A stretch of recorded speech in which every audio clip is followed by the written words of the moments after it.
주님께서 여러분과 함께 루카가 전한 거룩한 복음입니다. 예수님께서 혼자 기도하실 때에 제자들도 함께 있었는데 그분께서 군중이 나를 누구라고 하느냐 하고 물으셨다. 제자들이 대답하였다. 세례자 요한이라고 합니다. 그러나 어떤 이들은 엘리야라 하고 또 어떤 이들은 옛 예언자 한 분이 다시 살아나셨다고 합니다. 예수님께서 다시 그러면 너희는 나를 누구라고 하느냐 하시자 베드로가 하느님의 그리스도이십니다 하고 대답하였다. 그러자 예수님께서는 제자들에게 그것을 아무에게도 말하지 말라고 엄중하게 분부하셨다. 예수님께서는 이어서 사람의 아들은 반드시 많은 고난을 겪고 원로들과 수석 서재들과 율법학자들에게 배척을 받아 죽임을 당하였다가 사흘 만에 되살아나야 한다 하고 이르셨다. 주님의 말씀입니다.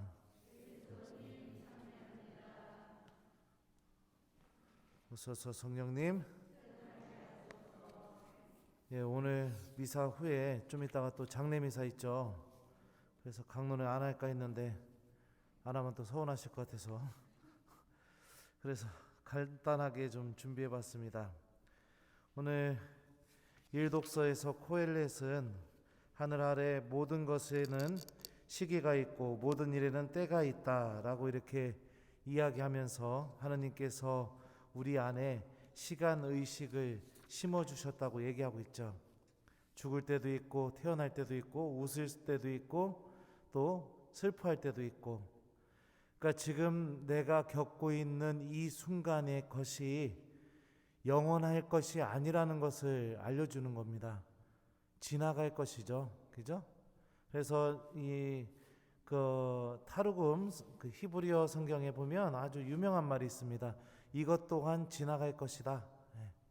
그러니까 지금 내가 슬퍼하는 것도 지나갈 것이고 기뻐하는 것도 지나갈 것이고 내가 지금 자신만만해하는 것도 지나갈 것이고 또 창피하고 부끄러운 것도 지나갈 것이죠.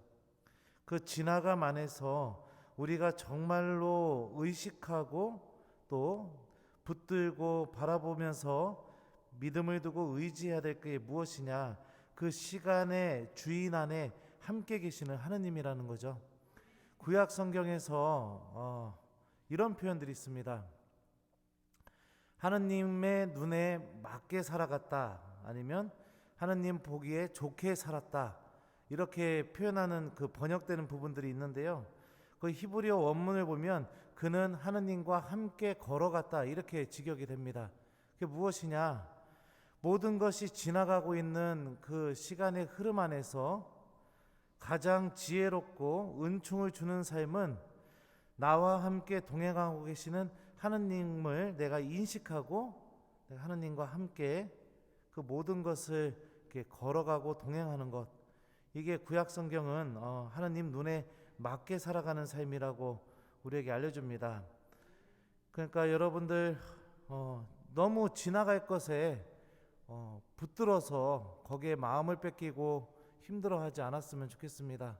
또 이미 지나가 버릴 것에 대해서 우리 교우 여러분들이 거기에 너무 현혹돼 가지고 정말로 소중한 가치들까지 잃어버리지 않는 그런 잘못된 선택을 하지 않길 바랍니다.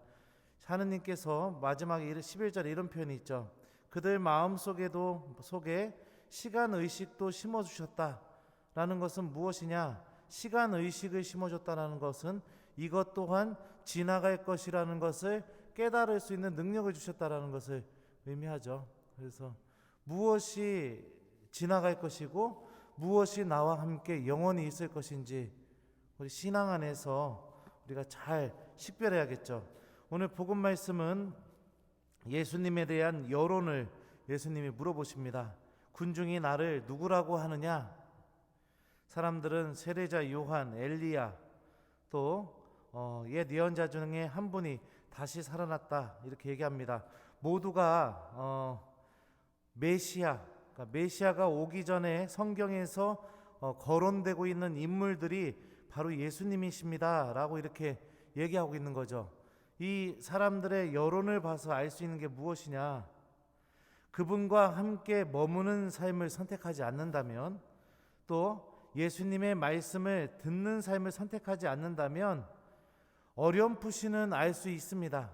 그분이 또 하느님께서 무슨 일을 하시는지. 하지만 하느님이 어떤 분이신지는 정확하게 알 수 없다라는 것을 우리가 이해할 수 있습니다. 이게 신앙생활에서 어떤 점에서 중요하냐면, 하느님 안에 머무는 시간, 또 하느님의 말씀을 듣는 시간, 이 제자들이 예수님과 함께 가졌던 시간이죠.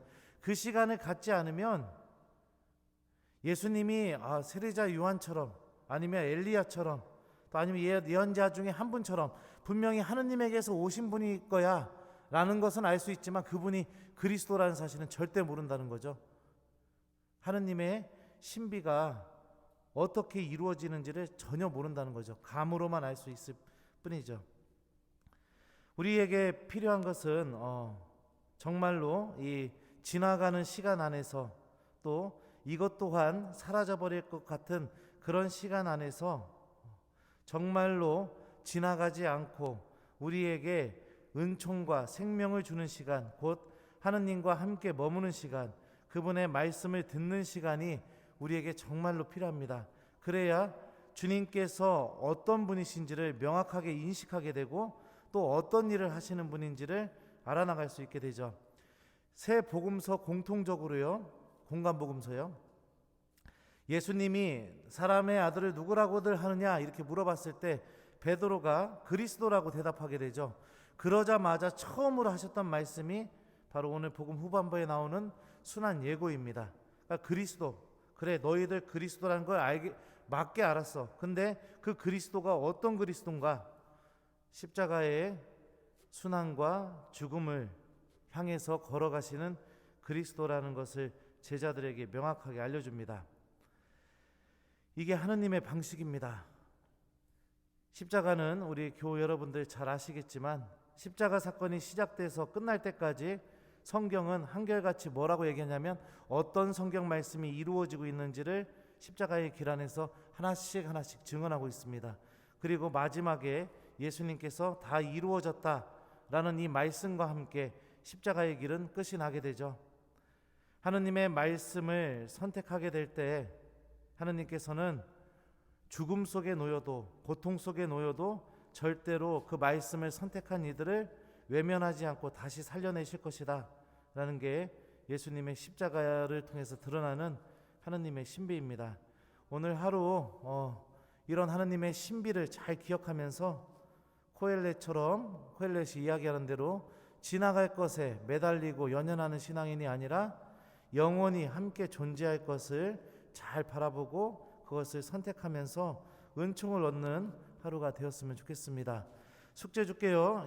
오늘 하루 동안 오늘 독서 복음 말씀 잘 이렇게 한 번 더 읽어보시고, 우리가 예수님이 어떤 분이신지, 또 하느님께서 무엇을 원하시는지 잘 알아들을 수 있도록 하느님과 함께하는 시간을 꼭 가져보는 게 오늘 숙제입니다. 성체주배가 됐던, 여러분들이 좋아하는 묵주기도가 됐던, 어떤 기도가 됐던, 꼭 하느님과 함께하는 시간을 잠시만이라도 가져보는 게 오늘 숙제입니다. 그래서 모든 것이 지나가는 이 시간 안에서 하느님과 함께하는 그 영원한 은총을 잘 선택하는 오늘 하루가 되길 바랍니다. 군중이 나를 누구라고 하느냐. 아멘.